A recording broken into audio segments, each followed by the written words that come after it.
बाप जो ठहरा, पार्वती अब उसके हाथ पीले करने का समय आ गया है। पर हमारी आनंदी तो अभी सिर्फ 9 साल की है। अभी तो उसके पढ़ने लिखने और खेलने कूदने के दिन हैं। देख पार्वती, लड़कियां पराया धन होती है और जितना जल्दी इन्हें घर से विदा कर दे उतना अच्छा है। कल से आनंदी की पढ़ाई लिखाई बंद। पर बापू, इसमें मेरी क्या गलती है? आप मुझे पढ़ाई करने क्यों नहीं देते? तेरी गलती है कि तू एक लड़की है। लड़का होती तो क्या बापू? लड़का होती तो क्या? ए लड़की, ज्यादा जबान ना चला, नहीं तो जबान हलक से खींचकर बाहर निकाल दूंगा। बापू, मैं पढ़ लिख कर कुछ बनना चाहती हूँ। मेरी पढ़ाई ना रोको बापू। आनंदी, तुझे पढ़ना है तो पढ़, लेकिन सारी उम्र बाप की छाती पर यूं बोझ बनकर ना बैठ। पर बापू, अभी तो मेरी उम्र पढ़ाई लिखाई की है। मुझे पढ़ लिख कर डॉक्टर बनना है। पढ़ाई पढ़ाई पढ़ाई, आज तो तेरी इन किताबों का काम तमाम करके ही छोड़ूंगा। ये ले। नहीं बापू, मत फाड़ो बापू। मत छोड़ी। नहीं बापू, नहीं। बापू, ये तुमने क्या किया?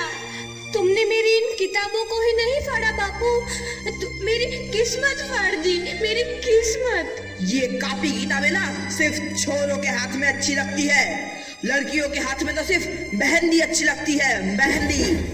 पर बापू, मैं लड़की हूँ तो क्या हुआ? लड़का और लड़की तो हमारी दोनों आंखों के समान होते हैं। चुप कर आनंदी, और यह एहसान मान कि अब तक जिंदा है तू। कहीं बचपन में गला दबा कर मार दिया होता तो यह तेरी बकबक नहीं सुननी पड़ती आज। पर बापू, मुझे चूल्हा जलाना अच्छा ना लगे है।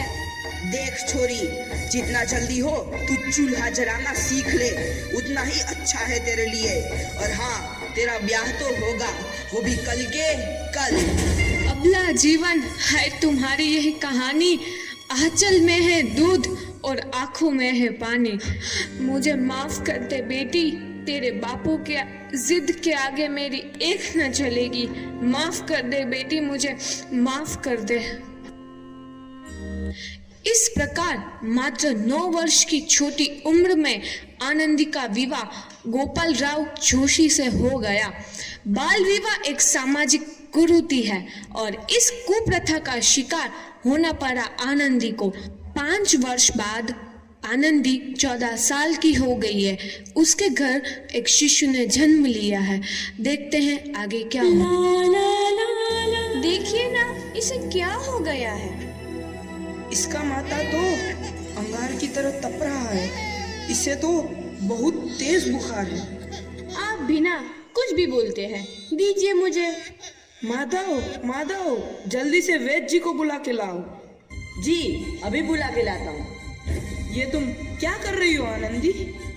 भगवान की विभूति लगा रही हूँ। बस करो आनंदी, ये सब अंधविश्वास है। अरे आप यकीन तो कीजिए, भगवान की कृपा से इसका माथा ठंडा हो रहा है और बुखार भी उतर गया है ना बाबू? देखिए, दीजिए मुझे। उठो बाबू, आंखें खोलो, तुम्हें तुम्हारी माँ बुला रही है। आंखें खोलो, देखिए ना इसे क्या हो गया है। आंखें भी नहीं खोल रहा। आंखें खोलो बेटा। आप चुप क्यों है? आंखें खोलो बेटा, आंखें खोलो। आनंदी, हमारा बेटा कभी आंखें नहीं खोलेगा। नहीं, ऐसा नहीं हो सकता। मेरे बेटे को मुझसे कोई नहीं छीन सकता, कोई नहीं छीन सकता। पागल मत बनो आनंदी। माधव,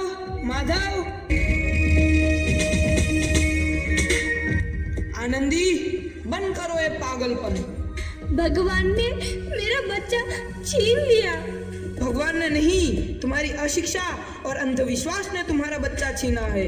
अगर तुम पढ़ी लिखी होती तो आज हमारा शिशु जीवित होता। तुम अनपढ़ थी आनंदी, अनपढ़। नहीं, अब मैं अनपढ़ नहीं रहूंगी मैं अनपढ़। मैं पढ़ूंगी ताकि कल किसी और आनंदी को इलाज के अभाव में अपना बच्चा ना खोना पड़े। शाबाश आनंदी, और यही तुम्हारे अपराध के लिए प्रायश्चित भी है।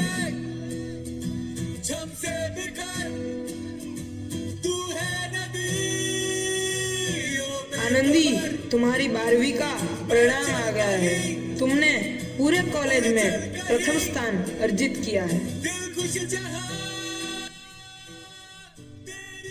आनंदी, तुम्हारी मेहनत रंग लाई है। तुम्हें शिक्षा वृत्ति मिली है। ये लो तुम्हारे अमेरिका जाने की टिकट। मुझे शिक्षा वृत्ति मिल गई, मैं अमेरिका जा रही हूँ।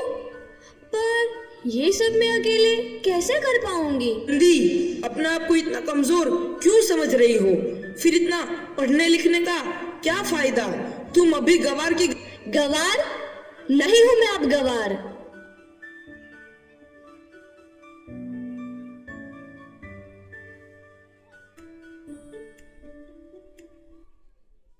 इस प्रकार 7 अप्रैल 1883 को आनंदी अमेरिका के पेंसिल्वेनिया के लिए रवाना हुई और 3 साल बाद उन्होंने डॉक्टर ऑफ मेडिसिन की उपाधि प्राप्त कर ली। इधर आनंदी के पिता की तबीयत बहुत खराब है। आगे क्या होता है देखते हैं। लगता है अब मेरे जाने का समय आ चुका है। अब मैं नहीं बचूंगा। ऐसा मत बोलो। शहर के सिटी हॉस्पिटल में अमेरिका से डिग्री लेकर कोई बड़ा डॉक्टर आया है। एक बार वहां चलकर दिखा लेते हैं। हाँ, सही बोला भैया। कम से कम दिल को तसल्ली तो मिल जाएगी। हाँ हाँ, चलो चलो जल्दी हॉस्पिटल चलते हैं।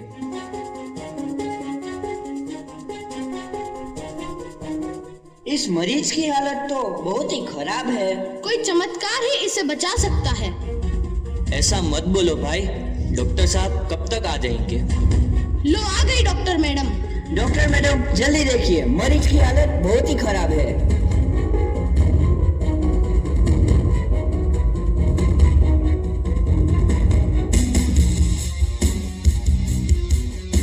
अब आप बिल्कुल ठीक हैं। मौत के मुंह से आपको बचाया है डॉक्टर मैडम ने। डॉक्टर साहब ने मुझे बचा लिया। मुझे मिलना है डॉक्टर साहब से। डॉक्टर साहब नहीं, डॉक्टर मैडम बोलो। डॉक्टर मैडम, उन्होंने ही तुम्हें जीवन दान दिया है। लो आ गई डॉक्टर मैडम, मिल लो उनसे। डॉक्टर मैडम, आपका बहुत बहुत धन्यवाद। आपने मेरी जान बचाई। इसके बदले में मैं गरीब भला आपको क्या दे सकता हूँ? वचन चाहिए मुझे कि कभी ये नहीं कहोगे कि लड़कियां कुछ नहीं कर सकती। वचन? ये कैसा वचन? अरे श्यामलाल, तुमने पहचाना नहीं? तुम्हारी बेटी आनंदी। आनंदी? मेरी बेटी आनंदी डॉक्टर? हाँ बापू, वही आनंदी जिसके लिए बचपन में तूने चूल्हा और दूल्हा के अलावा कुछ नहीं सोचा था। आनंदी, आनंदी मेरी बेटी, मुझे माफ कर दे। मैं तेरा गुनहगार हूँ बेटी। नहीं नहीं बापू, वही आनंदी जिसके हाथ पीले करके तुम उसकी सारी जिंदगी काला कर देना चाहते थे। माफ कर दे मुझे मेरी बच्ची, माफ कर दे। मैं तेरा अपराधी हूँ मेरी बच्ची, माफ कर दे। नहीं बापू, मैंने तो तेरा एहसान चुकाया है। याद है ना अपना एहसान जो बचपन में तुमने मुझ पर किया था? ताने सुना सुना कर जीते जी मार डाला था मुझको। अब बोल, और किस किस को मारेगा? आनंदी बेटी, मुझे माफ कर दे मेरी बच्ची। मैं तेरा गुनहगार हूँ। बापू, आपने ही तो बोला था किताबें सिर्फ बेटों के हाथ में अच्छी लगती है, बेटियों के हाथ में तो सिर्फ मेहंदी। बेटों और बेटियों में फर्क करना दो आंखों में फर्क करने समान है। एक का पढ़ना और दूसरे का ना पढ़ना सामाजिक अंधकार है बापू, सामाजिक अंधकार। उपकार मांगता हूँ मैं तुझ जैसी बेटी का, जिसने सारी उम्र मुझसे कुछ ना मांगा तो सिर्फ बराबरी का दर्जा। वरना सच तो यह है कि मैं तेरी माफी के लायक भी ना हूँ। मुझ जैसा बाप तेरी बराबरी कर सके उसके मैं लायक भी ना हूँ मेरी बेटी, मैं लायक भी ना हूँ। अपने बापू को क्या माफ नहीं करोगी आनंदी? माफ कर दो आनंदी, माफ कर दो। सुबह का भूला यदि शाम को घर लौट आए तो उसे भूला नहीं कहते। बापू, तो तो इस प्रकार आनंदीबाई जोशी ने अपनी मेहनत और अटूट इरादे से न केवल भारत की पहली महिला डॉक्टर बनी, बल्कि आगे चल के उन लड़कियों के लिए सुनहरा रास्ता दिखा गई जो जीवन में कुछ करना चाहती थी।